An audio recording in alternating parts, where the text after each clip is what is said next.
Welcome everyone to another episode of Book Reviews and the Reading Writing Corner. And I don't know why I mixed up this intro, but whatever. It is what it is. I'm Leon, your host, and I guess it's never going to be the same. Whatever. This part of the video is a non-spoiler review for The Legacy of Croft Castle by Jean Barrett. This story is part of a mini-series for the Harlequin Intrigue Eclipse. Literally could only find this about it. Solve the crime and deliver justice at all costs. That's all it was. It was something that was done 6 books in a month. And that was the slogan for it. What made me read this book? It was a mystery book and it was about ghosts. And I like mystery and I like ghosts. Supernatural, as you know. Here is the blurb at the back of the book. Ghost hunter Meredith Allen couldn't resist the summons to Croft Castle. A centuries-old ghost had suddenly become more than a nuance. It had become deadly. But the castle with its eerie glowing lights, secret passages, and ghostly apparitions was not her greatest obstacle. It was a very mortal, very manly presence. Private Jackson Hawk. With an E. Jackson was convinced the perpetrator behind the strange happenings at Croft Castle was human. Only he needed Meredith's prove it. Even if her nearness clouded his judgment, aroused his desire, and made him fear for her safety. But Meredith was right about one thing. There was something evil in the castle. The more they investigated, the deeper the mystery grew, the stronger their passion burned. Who knew it was a romance mystery? I didn't at first either. But it is.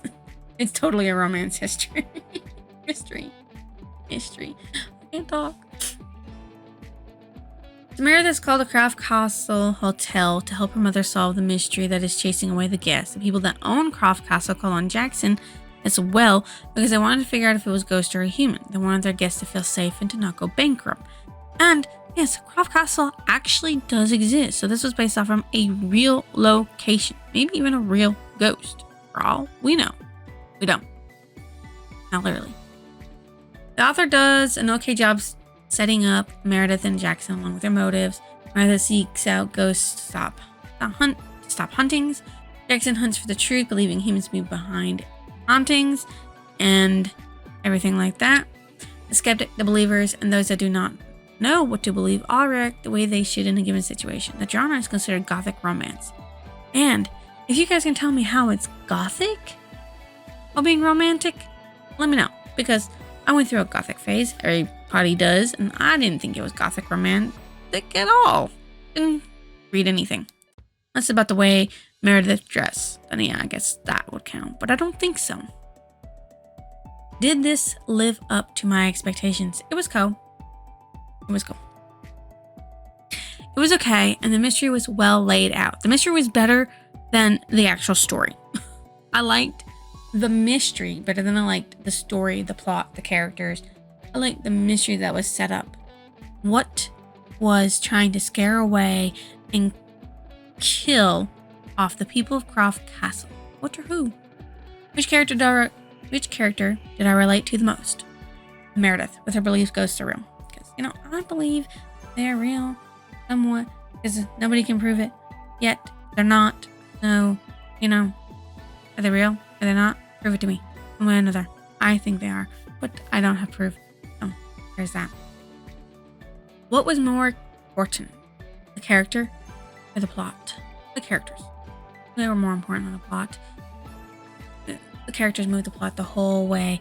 It was the characters. And I actually liked that about this one because the plot was a little iffy because it was around the whole mystery. And I really rather it would have been about other things because the whole plot could have been about Meredith and her mother, Judith, becoming best friends again. Or something. But that was just a side story. Literally. Side. There were only 3 voices in it that it switched between. Really. That was it. It wasn't really that bad. Just switched between 3 narratives and you got a little more about each and every one of them, more in-depth character information and what you would get otherwise. So I'm going to end this part of the review, non-spoiler part, and I know it's a little smaller than normal, with should you go read this story series if you like mystery with romance intertwined with it. Yes, read this book. The series, I don't know, because I'm never going to read any of the other series, because I found this in a thrift store and I bought it simply because the book sounded interesting. I mean, it had a castle with people in it trying to go ghost hunting. The skeptic, heretic, you know? I wanted to see what happened. That was it. I don't know about the rest. Now, if you think I deserve a like, comment, or even a lovely subscription for getting you through the non-spoiler part of this very small book, then go ahead and do it now. Are they gone? I don't know. You tell me. Are those people gone for the spoilers? I hope they are. Now, you're here for the spoiler of the legacy of Croft Castle. Here are some character information. Some of them are side, some of them are important, and some of them are reoccurring. You have Meredith Allen, the ghost hunting woman, helping ghosts find their way to the afterworld because she believes all they want to do is go to heaven or hell, where they belong. And you have Jackson Hawk. He's a private detective that does not believe in ghosts and will prove you wrong. You believe in ghosts because it's always going to be a human behind it. You have Judith Danley, Meredith's mother and wife to Guy Danley. Guy Danley, owner of Croft Castle Hotel. Imogen. He works for Croft Castle. Poor Imogen. She gets knocked out. Like, they bang her on the head and knock her out at one point. She didn't deserve it. Colin Shepard, bar and inn owner. I think he's a bad guy. Yes, he's a bad guy. He was there because his ancestor was an evil person, believed in a ritual to open the gateways to hell. Crazy. Simon Byton. He was an author who researched Croft Castle and all the legacy surrounding it. He ends up passing away. Sibylle Byton, daughter of Simon, she ends up murdered by Colin because she was going to give away all his secrets. All the secrets to Croft Castle to Colin. Dr. Finch is a doctor. He was called to the island to help Simon because Simon was unconscious with a very severe head wound, I believe. Don't quote me on that. I don't remember really all that well. Dr. Merrick. He was an older doctor that lives on the island where Meredith and Jackson brought Simon when they first found him in a cave dying. Edward Oliphant. He is a ghost of Croft Castle and supposedly a displaced prince of England. If you can believe it, because Croft Castle happens in England, on an island. The three POVs in this story are Jackson Hawk, Annie, Meredith Allen, and Judith Donnelly. Where you find out where Judith was not the reason why Meredith didn't get to know her mother. It was all her father's fault, even though her father acted like such a wonderful man and made it seem like Judith ran out on him. It was because he didn't like Judith anymore. Such rebellion. My favorite character was no one, really. They all kind of fell a little flat. They didn't have a lot of room, I guess, in it to expand on the characters and their anything, really, because I don't think it was enough. I really don't think they had enough of a story in there to do a lot with the characters. I mean, Imogen stood out the most because she worked for the castle. She did best to keep everyone safe and fed, and she worried. And she didn't get injured because she was doing her best to keep Meredith and Jackson safe. My most disliked character was Jackson, actually, not the antagonist. Because Jackson was always bringing Meredith down about ghosts not being real until the very end of the book when he saw Edward Elthing saluting him. who apparently was his relative. The book was told in chronological order with appropriate language. There wasn't really any flashbacks or anything like that in it, so it was pretty alright. There was some foreshadowing and very little suspense. I don't think there was much suspense. They got rid of it a lot quicker than I think they should have, but that's just me, preferably. The background was explained, but it took a lot of time. The way the background characters' information was spread throughout the book. Some answers were only given towards the end of the book. And again, I know it felt like it was more of a rush book than anything because it's short and it's not very long.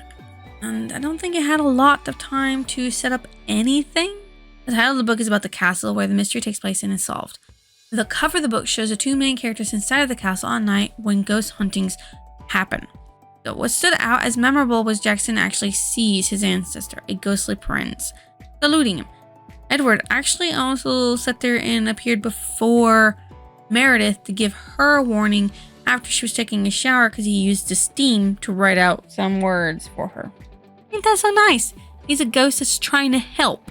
Because in the end, both of them were right. There was a ghost there, but he wasn't evil and he wasn't doing anything terrible. He was just trying to help out the people living there.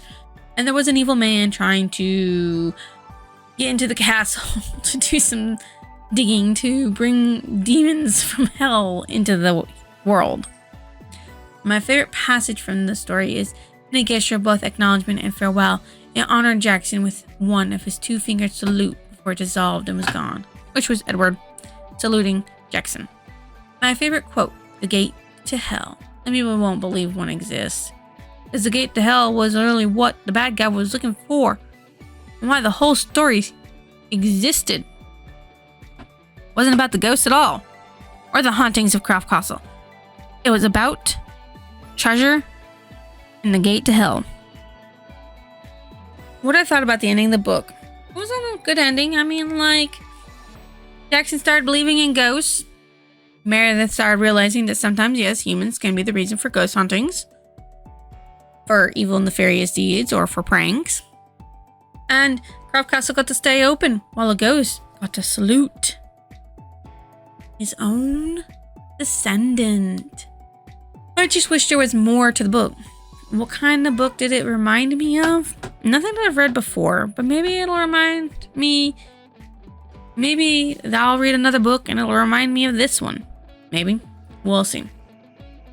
This book is a part of a mini-series that has no direct continuation to the story. It is standalone, but it is part of a Harlequin Eclipse mini-series that happened a while ago.